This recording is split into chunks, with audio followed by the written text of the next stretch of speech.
పుష్ప పట్టు మూవీలో బొక్కలు చాలా ఉన్నాయి. ఆ బొక్కల గురించే ఈ వీడియో.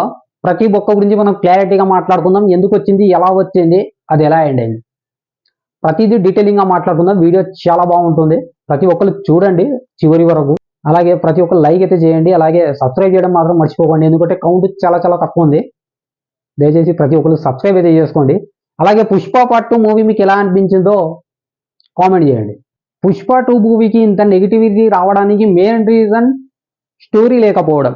అలాగే ప్రతి సీన్లో పుష్ప తోపు తురుము, ఇదే ఇంకా ఎత్తడం ఎత్తడం ఎత్తడం. ప్రతి సీన్లో ఇదే పని, స్టార్టింగ్ నుండి క్లైమాక్స్ వరకు ప్రతి సీన్లో ఇదే ఉంటుంది. మిగతా క్యారెక్టర్స్కి రోల్ ఇచ్చే అంటే వాళ్ళ క్యారెక్టర్కి పెద్ద ఇంపార్టెంట్ ఇవ్వకపోవడం, ఇంపార్టెంట్ ఇవ్వాల్సిన సీన్స్లో కూడా వాళ్ళను పడుకోబెట్టడం.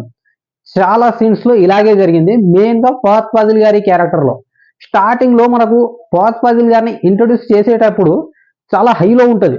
అబ్బా, ఫహద్ ఫాజిల్ గారు వచ్చారు, సినిమా క్యారెక్టర్ మామూలుగా ఉండదు, పుష్ప వర్సెస్ ఫహద్ ఫాజిల్, సో ఇలాగే ఉంటుంది మన మైండ్లో. కానీ అలా ఉండదు.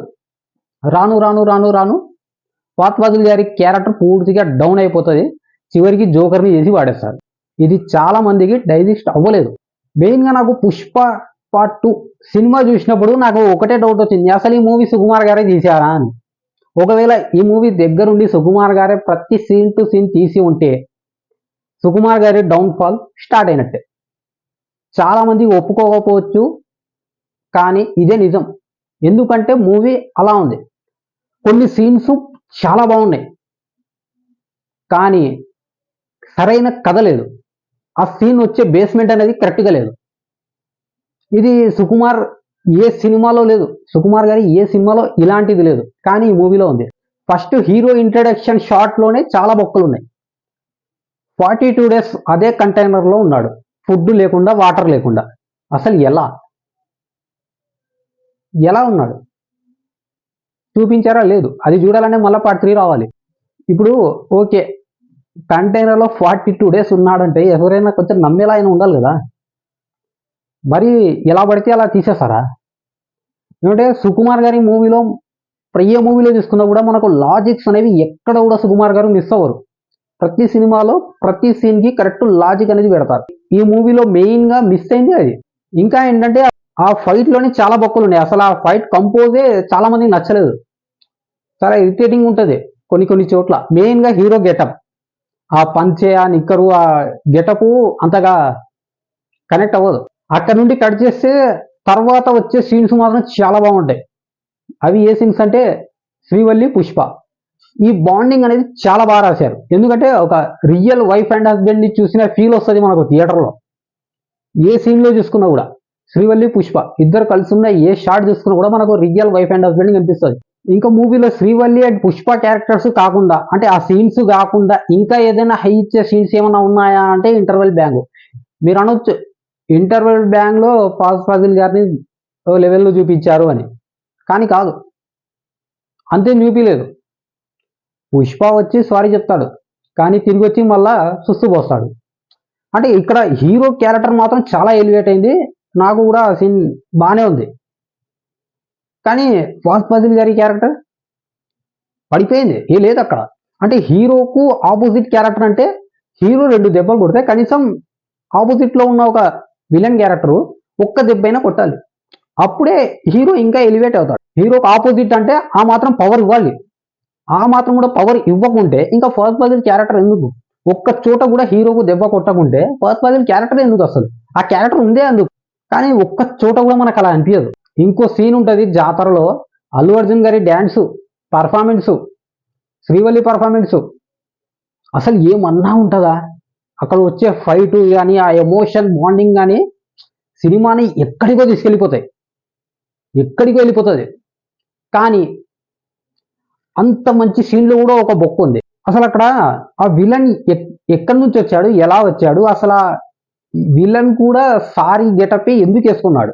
ఎందుకంటే ఆ విలన్ ఎవడు? జగపతి బ్రదర్ కొడుకు, అంటే ఒక రిచ్ కిడ్, ఒక రౌడీ, అలాంటి గెటప్ ఎందుకు వేసుకున్నాడు? ఇప్పుడు ఇక్కడ హీరో వేసుకున్నాడంటే ఒక రీజన్ ఉంది, కానీ వాడెందుకు వేసుకున్నాడు అనేది ఎక్కడ అర్థం కాలేదు.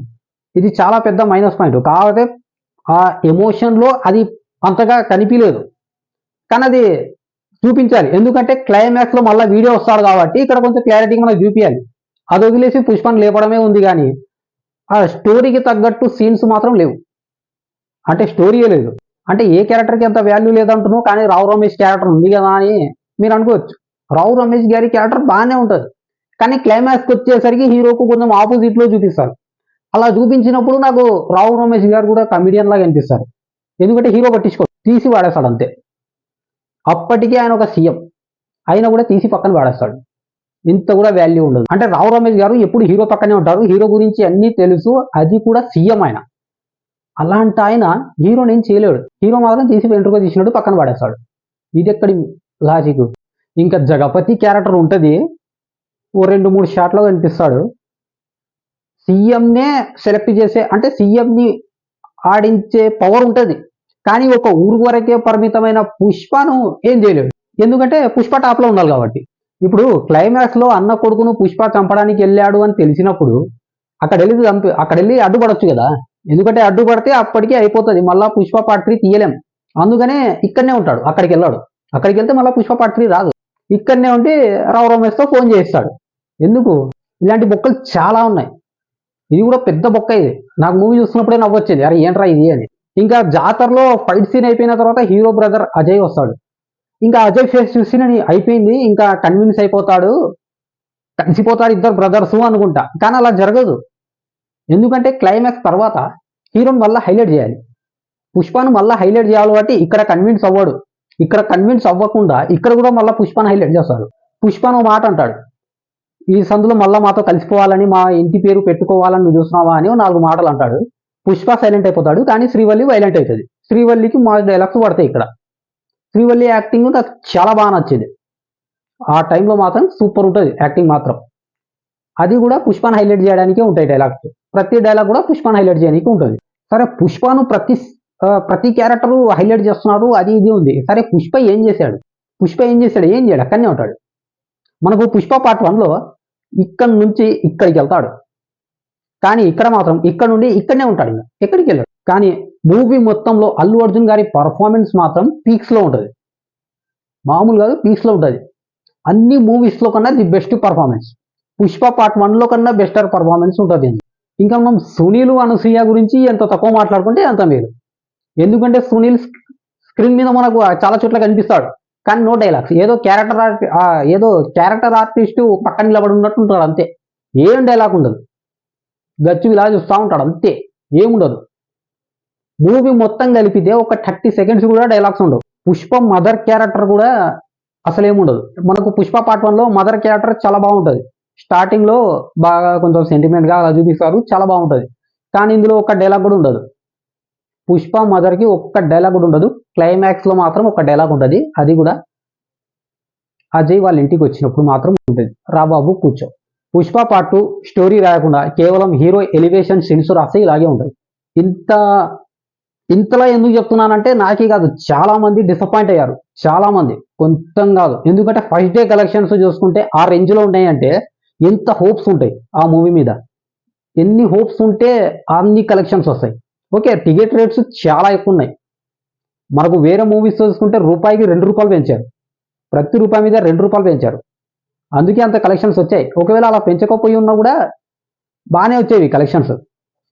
ఎందుకంటే ప్రతి ఒక్కరికి హోప్స్ ఉన్నాయి ఆ మూవీ మీద. ఇలా తీసేసరికి ప్రతి ఒక్కరు చాలా చాలా చాలా డిసప్పాయింట్ అయ్యారు. అండ్ ఫైనల్గా అయితే సుకుమార్ గారు, అల్లు అర్జున్ గారు ఇద్దరు కలిసి అందరినీ మోసం చేశారు. నాదే కాదు, చాలా మంది రిక్వెస్ట్ ఒకటే ఉంది, ఇంకా పుష్ప పార్ట్ 3 వద్దు అని. ఎందుకంటే పుష్ప పార్ట్ 1 తర్వాత పుష్ప పార్ట్ 2 ఎప్పుడు వస్తుందని ప్రతి ఒక్కళ్ళు ఈగర్గా వెయిట్ చేసిన టైం అది. కానీ ఇప్పుడు మాత్రం అసలు రాకుంటే బాగుంటుంది అనే ఫీలింగ్ ఉంది ప్రతి ఒక్కరికి కూడా. ఎందుకంటే ఇదే ఇలా ఉందంటే ఇంకా అది ఎలా ఉంటుంది. మాకు ఇంకా వద్దు, ఈ ఎలివేషన్ షాట్స్ ఏమొద్దు, మంచి స్టోరీ కావాలంటున్నారు.